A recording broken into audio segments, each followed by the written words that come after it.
like that, right? At that person. What are some of the things that constitute, other than physical trauma, to shoulder imbalance? I mean, kind of muscular stress. So above, what's that? Computer usage. Okay, forwardness. Yeah. Okay, so everything we do is out here, so we kind of get this way. yeah, it's so much like that, you know. So we want to constitute openness. Usually, a lot of times, it facilitates space here. So, you know, in this position, to do, again, not only some general compression, of course, to help loosen.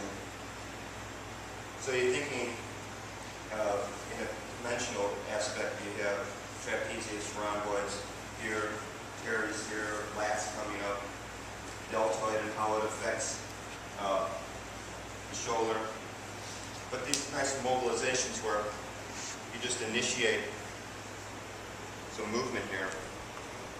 And we've all done forms of shoulder mobilization, however it manifests.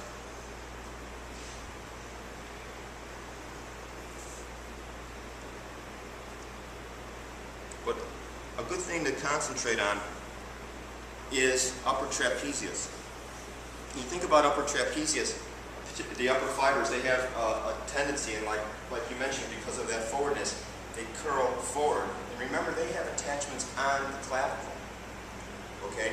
So you want to try to initiate some motion back. So just this simple thing where you curl your fingertips up and place them right behind the clavicle at point of attachment. And as you mobilize back, you just sort of roll your fingers back like this. And that's getting at it.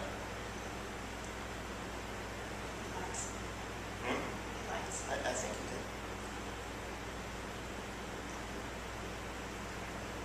Okay, so again, think about how the upper fibers of trapezius curl forward, and they have those attachments in the back of the clavicle right here. So basically, you think about the dynamic of the shoulder, and that attachment of trapezius comes so far forward that the scalenes come down in there too. So, you know, that's the thing about when you look at a thing, and, you know, the symptom gets our attention so much, but as soon as you look at it, you have to let your mind sort of open up. Because we can work and work and work right here, but again, it's like what we're talking about. What is the underlying cause? A lot of times we're attracted to the symptom as opposed to the underlying cause. So you just let your mind just open up a little bit and think about the muscular attachments here. So, let's curl. As far as openness goes, you know, well, we have more of these classic movements where you lean back like this, get openness in the shoulder. Yep. And there's different variations of that depending on the size of the person you're working on. Different variations so that you can use more of your overall body to get that motion. Working at more of a straight line depending on where the shoulder is tight. Get a different pull by positioning your body differently. And one thing that's easily done on the table,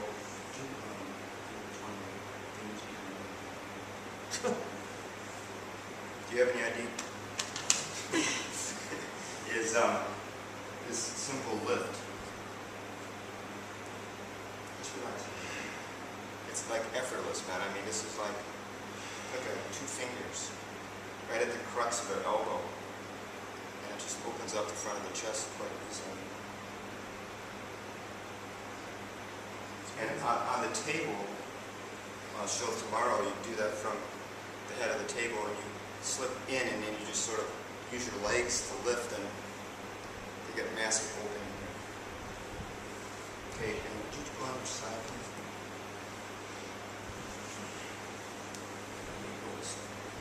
Oh, no, you don't need to. I'm good with that, unless you need it. Yeah, I do. Actually, it makes me feel better. As far as the shoulder goes, addressing it here,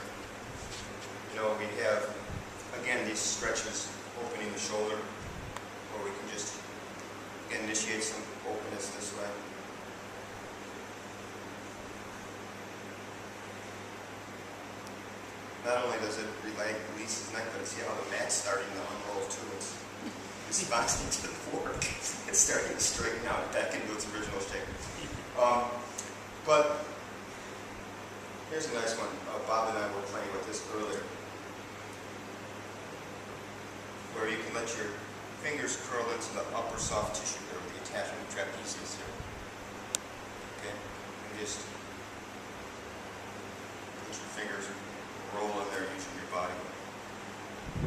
Okay. So again, look, easy. Yeah, easy. And this placement here starts to open this up already. This engagement with your fingers into the soft tissue as you're assisting with a range of motion. Lovely. Okay.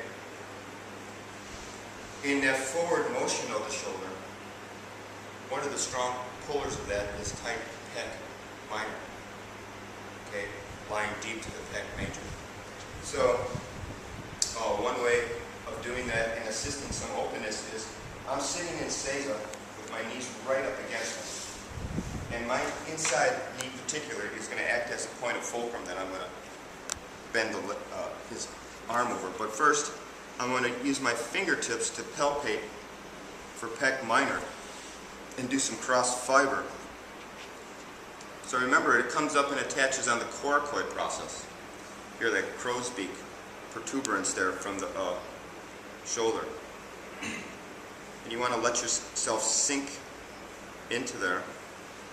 And depending on how tight it is, either if that feels adequate, you just do this stretch here where you lift up and then you stretch the arm. See, it's bending over my leg. And you can get a nice stretch that way.